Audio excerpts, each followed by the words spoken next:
Hey guys, in this full guide, I'll show you how to record your screen in BlueStacks in 2026.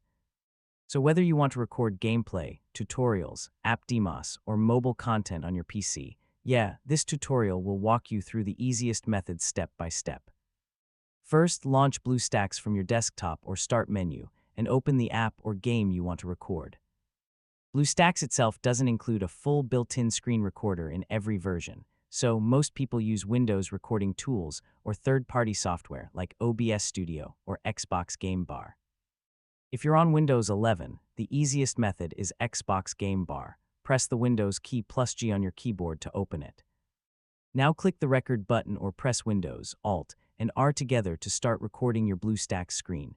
To capture game sound, make sure desktop audio is enabled in your recording software. So check your audio settings before starting the recording, and that's basically how to record your screen in BlueStacks in 2026. Now you can capture gameplay, tutorials, and mobile apps directly from your PC with smooth video and audio. Thanks for watching, and I'll see you in the next tutorial.